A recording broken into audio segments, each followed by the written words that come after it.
সালের ৯ আগস্ট থেকে ১৯ মার্চ ২০২৫ আর.জি. কর হাসপাতাল থেকে মাত্র ১৪ কিলোমিটার দূরের সোদপুর আর.জি. করের নির্যাতিতার বাড়ি।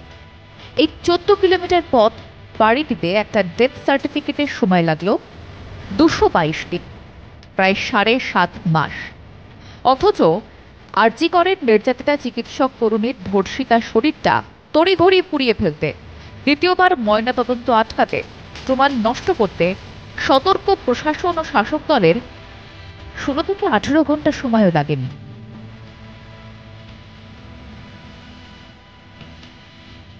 $222 দিন পর হঠাৎ এমন কি ঘটল, যার জন্য রাজ্যের স্বাস্থ্য সচিবকে ২৪ কিলোমিটার জার্নি করে ছুটে আসতে হলো নবান্নের স্বাস্থ্য দপ্তর থেকে সোদপুরে নির্যাতিতার বাড়িতে? আসলে গত ১৭ মার্চ ২০২৫ সুপ্রিম কোর্ট আর.জি. কর মামলা ফেরত পাঠিয়েছে কলকাতা হাইকোর্টে। জানিয়ে দিয়েছে এখন থেকে আর.জি. কর মামলার শুনানি হবে কলকাতা হাইকোর্টে।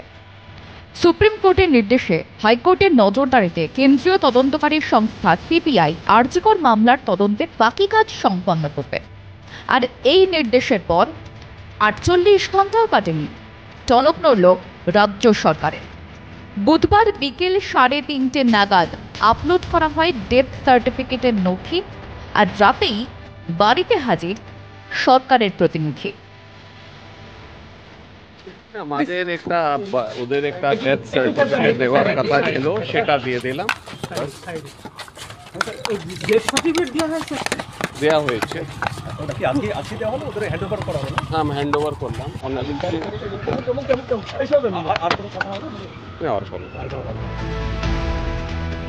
তড়িঘড়ি সোদপুরে আর.জি. করের নির্যাতিতার বাড়িতে ছুটে এলেন রাজ্যের স্বাস্থ্য সচিব নারায়ণ স্বরূপ নিগম। সঙ্গে আর.জি. কর হাসপাতালে এমএসভিপি সপ্তর্ষি চ্যাটার্জি সহ আরও কয়েকজন স্বাস্থ্য দফতরের কর্তা ব্যক্তিরা এলেন একটি মাত্র কাগজ নিতে, যার নাম ডেথ সার্টিফিকেট বা শংসাপত্র।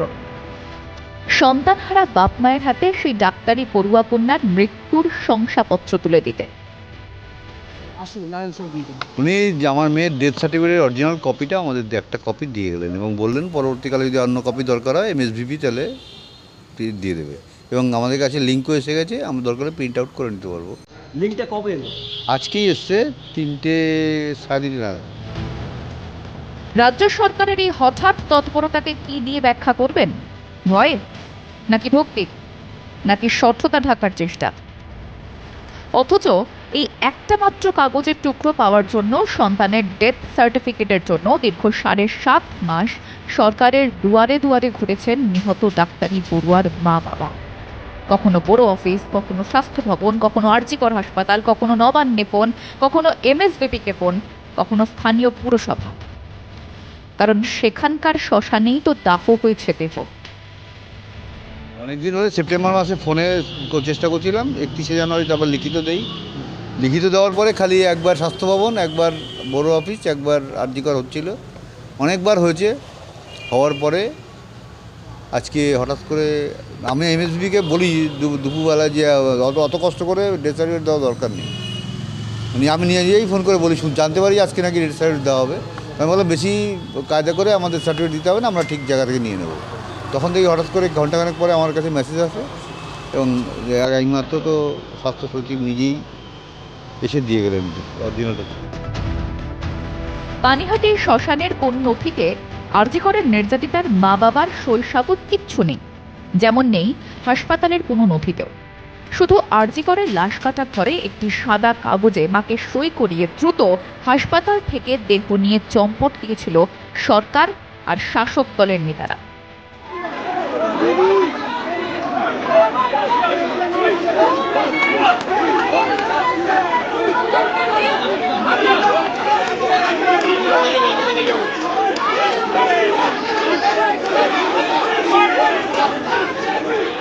নির্যাতিতার দেহ পোড়াতে যে তৎপরতা দেখিয়েছে সরকার, স্বাস্থ্য দপ্তর, শাসক দল, তার ছিটে ফোটা উদ্যোগ দেখা যায়নি ন্যূনতম মৃত্যুর শংসাপত্র পৌঁছে দিতে। স্বাভাবিক কারণেই ক্ষুব্ধ নির্যাতিতার মা বাবা। সুপ্রিম কোর্ট যাওয়াতে না, কেসটা হাইকোর্টে আসাতেই আমার তো তাই জানে না পেয়েছি, সেই জন্য সবাইকে ধন্যবাদ দেওয়াই উচিত। পেয়েছি। আর জানান বাবা হয়ে মেয়ের ডেথ সার্টিফিকেটের জন্য বারবার ঘোরাটা কত কষ্টকর ব্যাপার, যে ঘোরে সেই বুঝতে পারছিল। আপনি কি ডেথ সার্টিফিকেটটা পড়ে দেখেছেন? হ্যাঁ, পড়েছি। কি উল্লেখ রয়েছে ওখানে? ও যা আমাদের চেয়েছি সেটাই আছে, কিন্তু এটা কেন নিয়ে এত যে জিজ্ঞেস করলাম যে এতদিন কেন এটা নিয়ে আমাদের করা হলো, সে তার কোনো সঠিক জবাব আমরা পাইনি। অনেক জবাবই মিলছে না আজও। তবে রাজ্যের স্বাস্থ্য সচিব তাঁদের জানিয়েছেন, ডেথ সার্টিফিকেটের আরও কপি লাগলে আর্যকর হাসপাতাল দিয়ে দেবে। সরকারি ওয়েবসাইটেও ডেথ সার্টিফিকেটের কপি তুলে দেওয়া হয়েছে। বাবা মাকে তার লিঙ্কও শেয়ার করে দিয়েছে স্বাস্থ্য সচিব। তাহলে প্রশ্ন হলো, মৃতার পরিবারকে 222 দিনের এই হেনস্থা কেন? কোন সত্য আড়াল করবে? নাকি ডেথ সার্টিফিকেটে যা লেখা আছে তা আইন মোতাবেক কিনা সেটা বুঝতেই কেটে গেল 222 দিন? নাকি কলকাতা হাইকোর্টে আরজিকর মামলার শুনানি হলে প্রতিদিন আরো অনেক বিষয় উঠে আসতে পারে? সেই অস্বস্তি কাটাতেই সুপ্রিম নির্দেশের 48 ঘন্টা কাটার আগেই তড়িঘড়ি হস্তান্তর। একটা ডেথ সার্টিফিকেট যা হাতে পেতে 7 দিনের বেশি সময় লাগার কথা নয়, এগিয়ে বাংলার স্বাস্থ্য দপ্তর সেই কাজটুকু করতে কাটিয়ে দিল 222 দিন। আর কি আশ্চর্য দেখুন, বুধের দুপুরেই মুখ্যমন্ত্রী বিধানসভায় দাঁড়িয়ে ফের দাবি করেছেন, স্বাস্থ্যক্ষেত্রে বাংলা নাকি দেশের সেরা, এই নাকি সেরা নমুনা। বিজেপি তাদের পোস্টারে সঠিকভাবেই দাবি করেছে, হিন্দু হিন্দু ভাই ভাই আরজি করের মাথাকে চাই। ব্যুরো রিপোর্ট, মাধ্যম।